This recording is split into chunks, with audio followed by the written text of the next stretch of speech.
बिस्मिल्लाहिर्रहमानिर्रहीम। Today we are going to learn about VSEPR theory. तो सबसे पहले हमें पता होना चाहिए कि वेस्पर थ्योरी के लाने की या इसको पेश करने की या सजेस्ट करने की ज़रूरत थी क्यों। वो इसलिए क्योंकि इससे पहले लुइस ने हमें एक मॉडल बताया था जिसको हम लुइस मॉडल भी कहते हैं। उसने हमें बताया कि मॉलिक्यूल्स जो हैं वो बनते कैसे हैं, उनमें कैसे बॉन्डिंग होती है और molecules ionic bond, covalent bond और कोऑर्डिनेट कोवेलेंट बॉन्ड किस तरह से बनते हैं, उनमें क्या जो है वो उनकी प्रॉपर्टीज़ होती हैं। ये सब कुछ हमें लेविस ने बता दिया था। लेविस कॉन्सेप्ट से हमें ये चीज़ पता लग गई थी, लेकिन बहुत सारी ऐसी चीज़ें थी, बहुत सारे ड्रॉबैक्स थे जो लेविस मॉडल हमें नहीं बता सका था। ठीक है। लेविस कॉन्सेप्ट से डिफरेंट मॉलिक्यूल्स की जो है वो उनकी प्रॉपर्टी, उनकी ज्योमेट्री नहीं पता लग सकी थी, उनकी शेप्स के बारे में हमें नहीं पता था और उनकी बहुत सारी प्रॉपर्टीज़ जैसे कि उनकी बॉन्ड लेंथ, बॉन्ड एनर्जी, ये चीज़ें हमें नहीं पता लगी थी। तो इसलिए फिर ज़रूरत थी कि कुछ और थ्योरीज आएँ या कोई इस तरह के मॉडल्स कोई आएँ, इस तरह के कॉन्सेप्ट्स आएँ जो हमें बता सकें कि किसी भी मॉलिक्यूल की शेप क्या होगी, बॉन्ड लेंथ, बॉन्ड एनर्जी का कॉन्सेप्ट, पैरामैग्नेटिज्म और डायमैग्नेटिज्म का कॉन्सेप्ट दे सकें। तो फिर जो लिविस कॉन्सेप्ट के बाद जो पहली थ्योरी आई थी उसको हमने कहा था VSEPR. VSEPR stands for valence shell electron pair repulsion theory. ठीक है।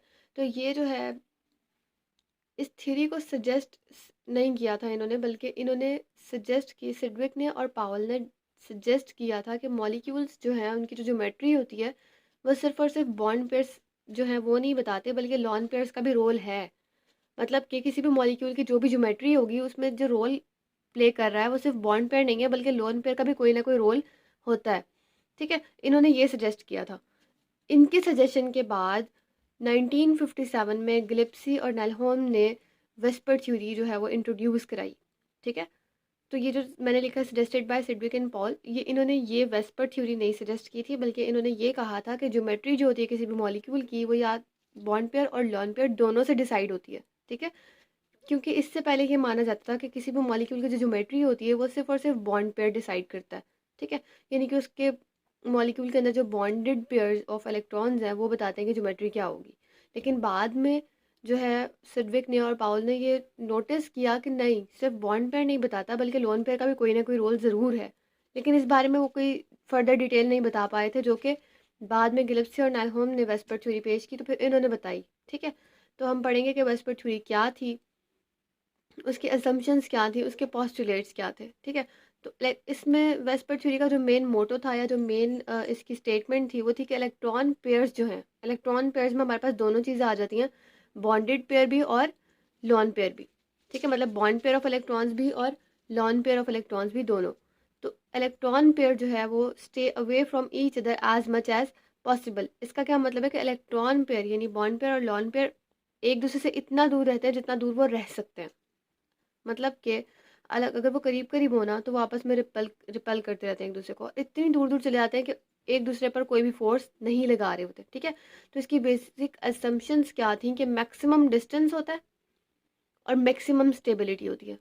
स्टेबिलिटी क्यों ज़्यादा होगी? क्योंकि जब डिस्टेंस इतना ज़्यादा हो जाएगा उनके दरमियान, मतलब लॉन पेयर और बॉन्ड पेयर्स के इलेक्ट्रॉन्स के दरमियान में आपस में इतना ज़्यादा डिस्टेंस हो जाएगा कि वो एक दूसरे को यहाँ तक अट्रैक्ट तो क्या, वो रिपेल भी नहीं कर पाएंगे। ये नहीं कि एक दूसरे पर उनकी कोई फोर्स नहीं लग रही होगी, वो एक दूसरे को रिपेल नहीं कर रहे होंगे, इतनी दूर चले जाएंगे कि रिपेल फोर्स ऑफ रिपल्शन उनके दौरान बचेगी नहीं। तो जब फोर्स ऑफ रिपल्शन नहीं बचेगी तो डिस्टेंस जो है वो मैक्सिमम हो जाएगा और स्टेबिलिटी भी मॉलिक्यूल की जो है वो मैक्सिमम हो जाएगी। तो इसके जो बेसिक पॉस्टुलेट्स थे उनमें क्या है, पहला पॉस्टुलेट है ज्योमेट्री ऑफ मॉलिक्यूल। हमने जैसे बात की कि लुइस मॉडल जो है वो किसी भी मॉलिक्यूल की ज्योमेट्री नहीं बता सका था। तो इस थ्योरी ने जो है वो सबसे पहले हमें क्या चीज़ बताई, ज्योमेट्री, किसी भी मॉलिक्यूल की ज्योमेट्री। उसने क्या कहा कि ज्योमेट्री जो है वो लोन पेयर और बॉन्ड पेयर ऑफ इलेक्ट्रॉन्स दोनों से डिसाइड दोनों से डिसाइड की जाती है। ठीक है। तो क्योंकि इससे पहले माना जाता था कि खाली बॉन्ड पेयर जो है वो ज्योमेट्री डिसाइड करता है, तो इस थ्योरी ने उन सब चीज़ों को गलत साबित किया। इन्होंने कहा नहीं, बॉन्ड पेयर और लॉन पेयर दोनों चीज़ें मिलकर डिसाइड करती हैं किसी भी मॉलिक्यूल की ज्योमेट्री। उसके बाद बात आई रिपल्शन की, अवॉइड रिपल्शन। तो रिपल्शन के बारे में इन्होंने क्या कहा, इन्होंने कहा कि लॉन पेयर को रिपेल करता है, लॉन पेयर बॉन्ड पेयर को, मतलब ये सारे जो हैं आपस में इलेक्ट्रॉन पेयर्स, क्योंकि बॉन्ड पेयर और लॉन पेयर को कलेक्टिवली हम इलेक्ट्रॉन पेयर्स कहते हैं, तो इलेक्ट्रॉन पेयर्स जो हैं ये एक दूसरे को रिपेल करते हैं। अब क्या होगा कि रिपल्शन अवॉइड होगी। कैसे रिपल्शन अवॉइड होगी? कि मतलब वो एक दूसरे को इतना रिपेल कर लेंगे, इतना डिस्टेंस मेंटेन कर लेंगे एक दूसरे के दरमियान में कि वो स्टेबल हो जाएंगे और रिपल्शन ख़त्म हो जाएगी। अब क्या होगा कि कौन किसको कितना ज़्यादा रिपेल करता है, ये भी चीज़ नोटिस की जा सकती है। तो इसमें हम देखेंगे कि लॉन पेयर जो है वो लॉन पेयर को सबसे ज़्यादा रिपेल करता है।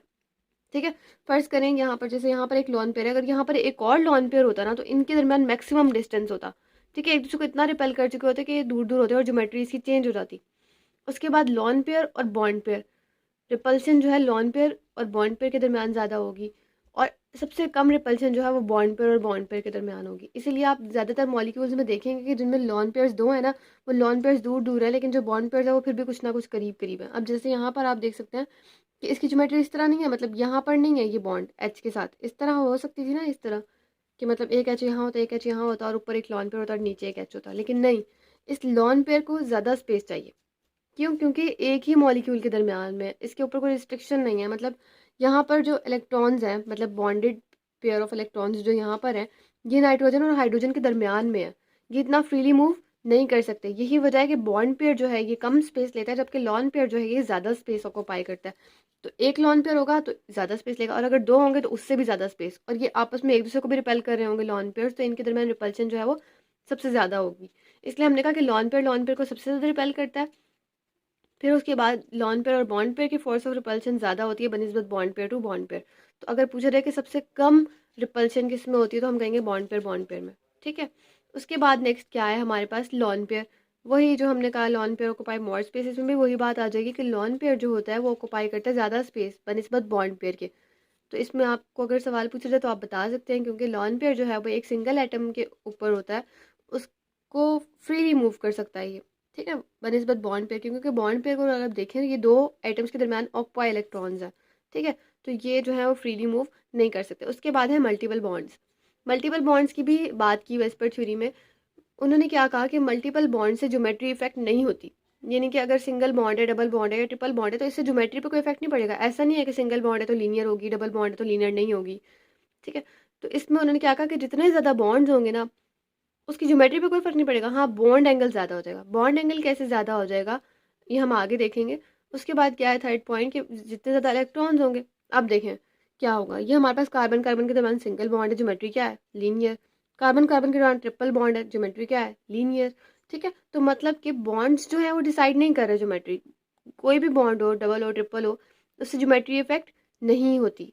मल्टीपल बॉन्ड से ज्योमेट्री इफेक्ट नहीं होती। उसके बाद अगर आप क्लोरीन क्लोरीन को देखें, ऑक्सीजन के आइटम्स को देखें और नाइट्रोजन के, तो यहाँ पर सिंगल बॉन्ड है, यहाँ पर डबल और यहाँ पर ट्रिपल, लेकिन ज्योमेट्री जो है वो तीनों की लीनियर है। ये भी एक सबूत है कि ज्योमेट्री जो है वो इफेक्ट नहीं होती। फिर बॉन्ड एंगल कैसे इंक्रीज होता है? बॉन्ड एंगल इस तरह इंक्रीज होता है कि इनके दरमियान इलेक्ट्रॉन ज़्यादा आ जाते हैं। आप देखें, एक बॉन्ड को दो इलेक्ट्रॉन्स बना रहे होते हैं, यहाँ पर कितने इलेक्ट्रॉन्स प्रेजेंट है कार्बन कार्बन के दरमियान में? दो। लेकिन अगर ये बात करें यहाँ की, तो यहाँ पर देखें दो, चार, छः, तो मतलब यहाँ पर सिक्स इलेक्ट्रॉन्स हैं इनके दरमियान। तो जाहिर है डेंसिटी बढ़ गई है, इलेक्ट्रॉन की डेंसिटी इंक्रीज हो गई है, तो बॉन्ड एंगल भी इंक्रीज हो जाएगा यहाँ पर। ठीक है, इसी तरह अगर आप क्लोरीन क्लोरीन को देखें, तो यहाँ पर दो इलेक्ट्रॉन्स हैं, जबकि यहाँ पर जो है वो फोर इलेक्ट्रॉन्स हैं, और यहाँ पर जो है वो सिक्स इलेक्ट्रॉन्स ऑक्यूपाई हुए हैं। ठीक है, तो होप्स आपको समझ आई होगी। ये था मल्टीपल बॉन्ड्स का कॉन्सेप्ट और सारे पॉस्टुलेट्स जो थे वेस्पर थ्योरी के। इसके नेक्स्ट जो आगे टाइप्स हैं वो हम डिस्कस करेंगे further in our next lecture. Hope so you have understood. Thank you.